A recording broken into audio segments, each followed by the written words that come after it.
Gentlemen, start your engines. Explore.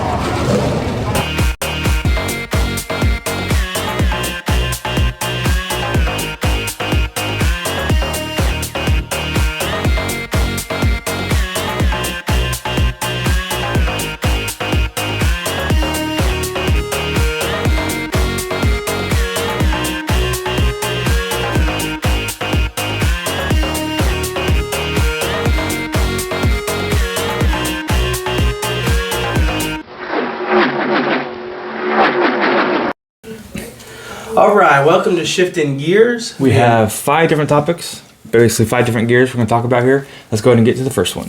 All right, first gear is Ross Chastain, Tyler Reddick, and Chase Briscoe, the next big 3 in NASCAR. Now, they may not have got the finishes, but they have been they're running. On fire. Yeah. Now, you take away Daytona and Atlanta because they're kind of super speedways, so anything's kind of random there. But if you go to every other race, they are right there in the mix. Top 5, top 10 every race. Yeah, but minus a couple bad lucks here and there. Tyler Reddick with that crash at California. Ross Chastain with a little bit of bad luck.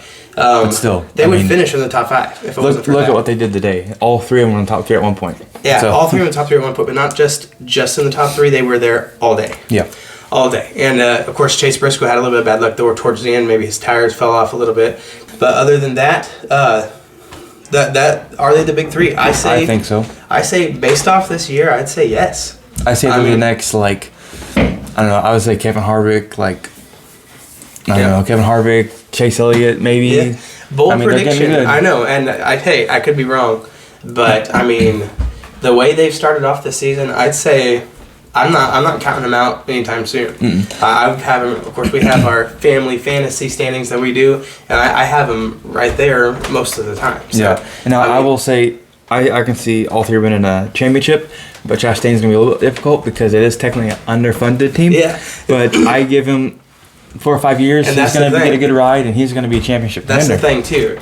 Do we consider them underfunded anymore? That's true. I mean, they're behind only Hendrick Motorsports. Both cars led a lot of laps. I know from last week, the statistics are they were the only behind Rick Hendrick in top 5s and stuff like that for their cars. Yeah. And so with this new car, it costs less money to be competitive. So are they really underfunded? That's I know true. They don't have as many team members, but are they really underfunded? I don't know. I say give it 4 or 5 years, and all these 3 guys will be a championship contender team. Yeah. And just themselves. Now, I wouldn't go so far. I'll be on the pose you a little bit side. I wouldn't go so far to say either of them is going to win the championship. And the only reason being Not this year. No. Because they just still have a lot of inexperience. Chase Briscoe just got his first win. Obviously, Ross Chastain just got his first win. Tyler Reddick hasn't even won yet. Looking for it, yeah. He's gotten close.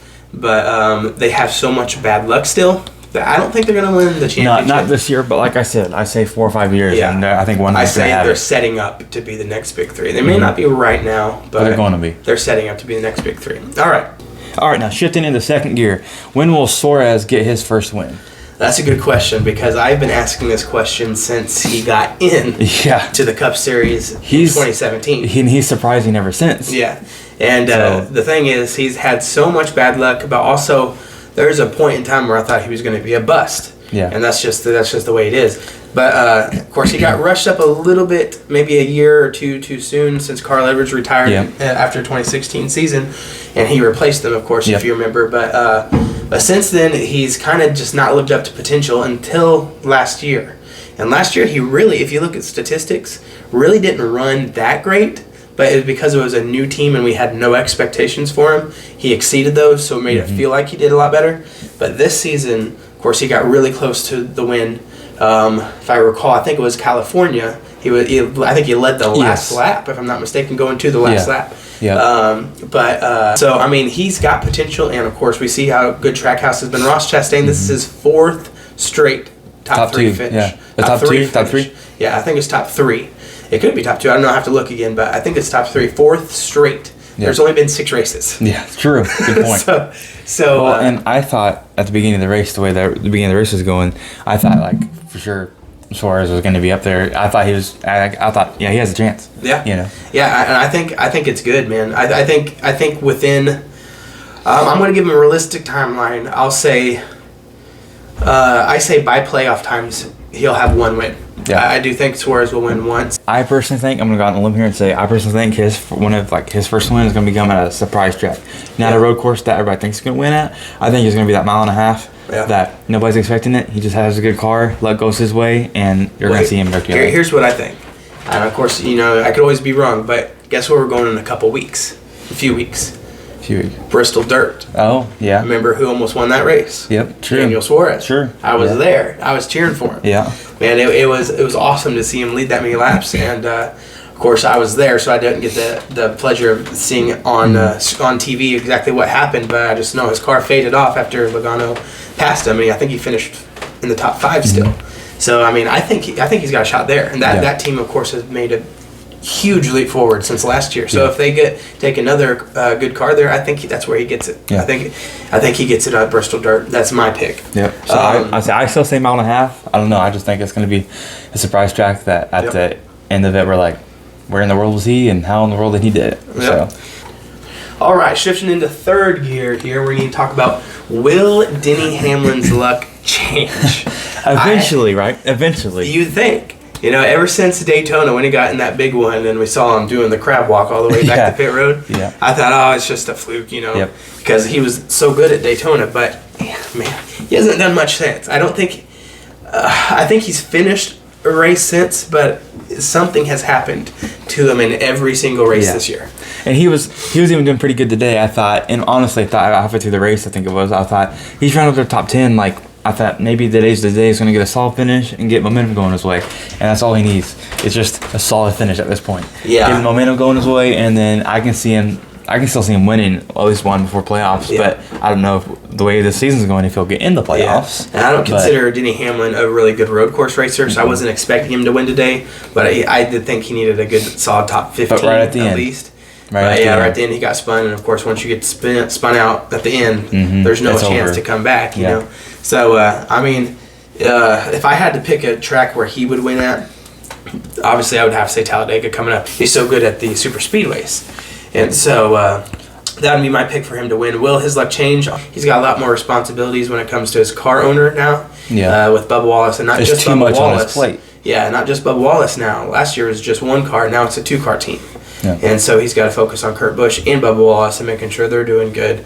And, as when you're in charge of something, I've ran a business before. Yeah. I've run a business before. I know it's a lot of responsibility and it's hard. Mm-hmm. It's really hard to just get your ducks in a row. Yep. There's always something that's going off this way, something's messing up, and it's your job to fix it. You don't have somebody higher up to say, hey, fix that. It's your job. Yep. And so maybe it's just something with that. I don't know. Maybe it's just fluke. Maybe his luck will change and he'll win next week. He very certainly could. I think my pick for his luck to turn around and get a win, I'm just kind of going on a limb, but I say Darlington.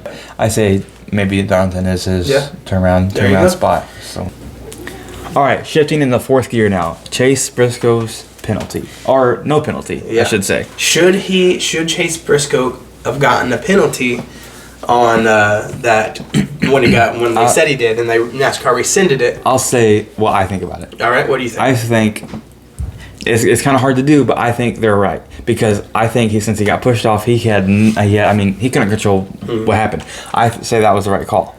Although I know some people are going to be mad about it, I understand that, but I think they're going to have to do a fine line of determining if there's enough contact to knock you off the road or not to make that call or not. And I think there was. I mean, you can see in the replay, he completely got hit by maybe Chase Elliott in the back, and it set him off the track, and that was, he can help that. I think that was the right call. Here's the thing for me. Of course, the double yellow line rule, a lot of people are comparing it to last week with Christopher Bell getting forced below the line, and they called a penalty there. My opinion on the super speedways, I don't think they should have a double yellow line rule, in my opinion. Yeah. I think it's dumb. Whatever. Agreed. Road courses, however, obviously you can shortcut the track, and that cannot happen. Yeah. It'll be people making a groove in the grass. Yeah. Going straight, trying to get an advantage, and so you have to have a judgment call there. I hate when NASCAR has to make judgment calls. Yeah. Because never fun. Because it's always going to be controversy, and you don't like that. However, I think NASCAR made the right call in not giving him a penalty. Yeah, because agreed. just like you said, you can be going straight and somebody knock you over there, and then it's their fault completely, and they're walking away with nothing, and you're walking away with a penalty. And so now, it's just not right in my opinion. Yeah, here's my only two thoughts going from that. If you remember back to the Indy Road Course last year, he got forced off the track there. Yeah. Here's what I think. I still think NASCAR made the right call last year too, and penalizing him. And here's why: he did not try to get back on the track.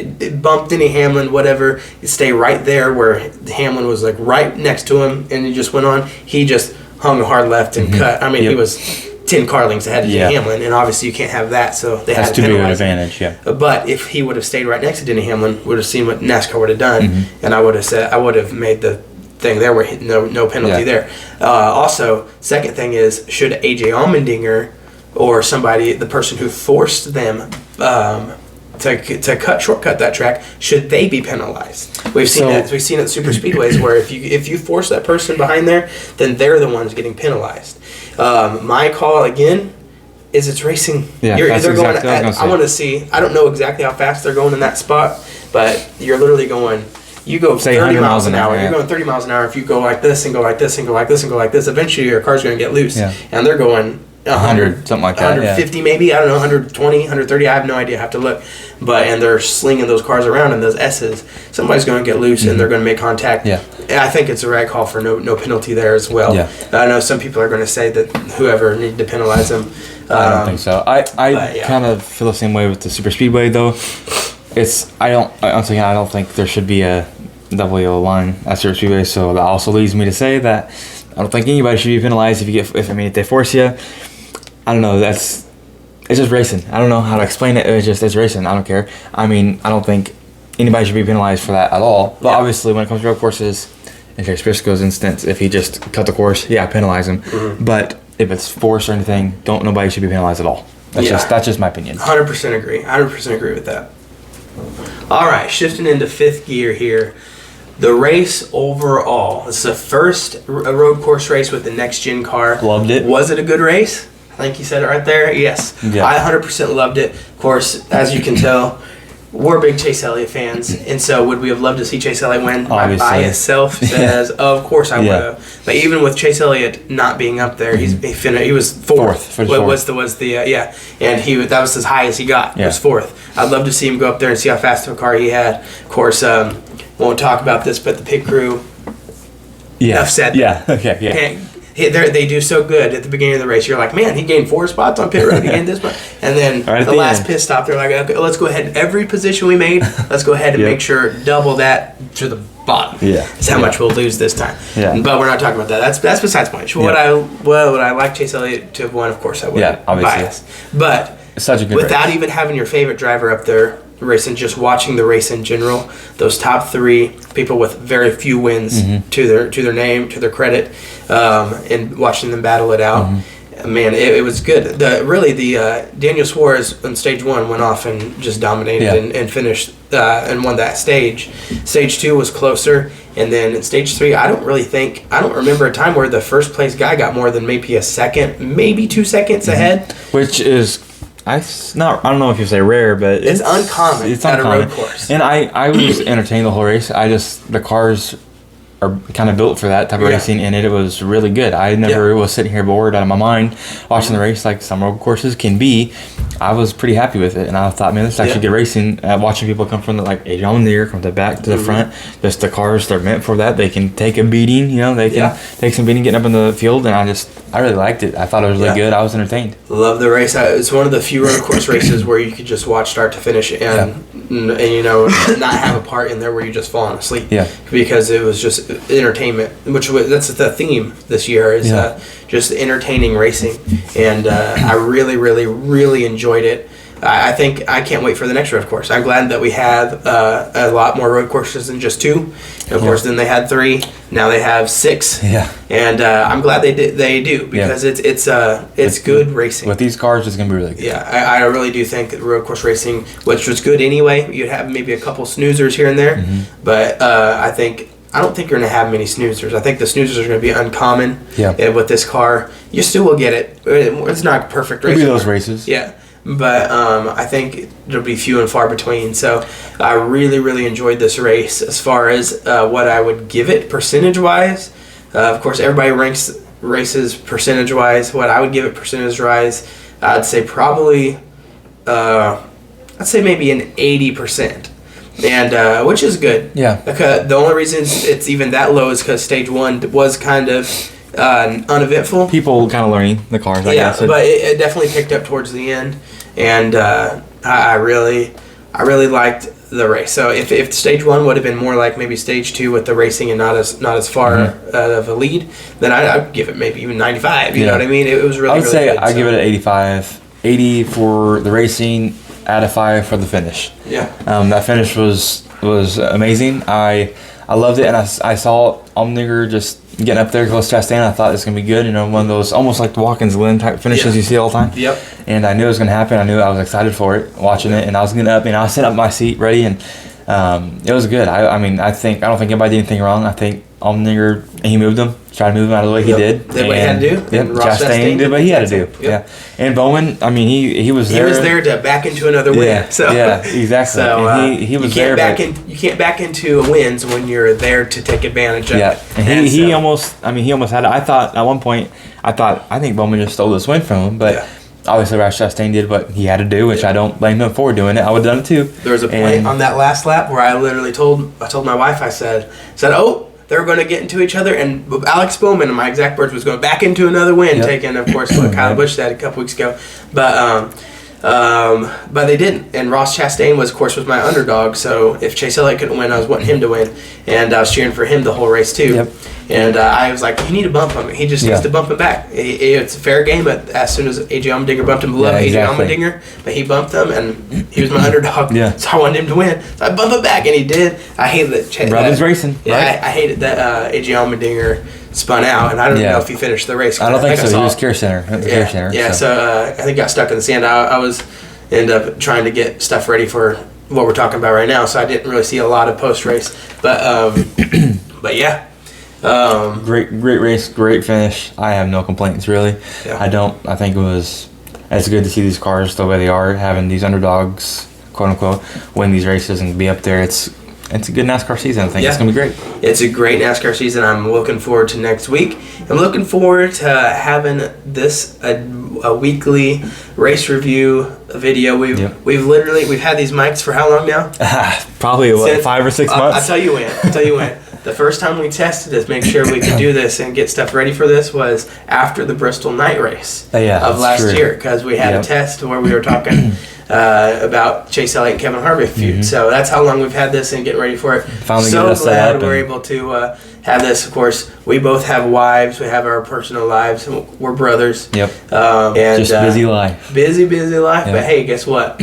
We're here every week, every upload. Either Saturday night or Monday. If you enjoyed this video, please give it a like. Maybe give it a share. Subscribe. Tell your friends. Of course, we'll start growing better and better as far as what we got. But we'll start growing it and see where it goes from there. Yeah, so it'll be fun. So thank you for watching the very first episode of Shifting Gears. And we'll see you next week. See you next week.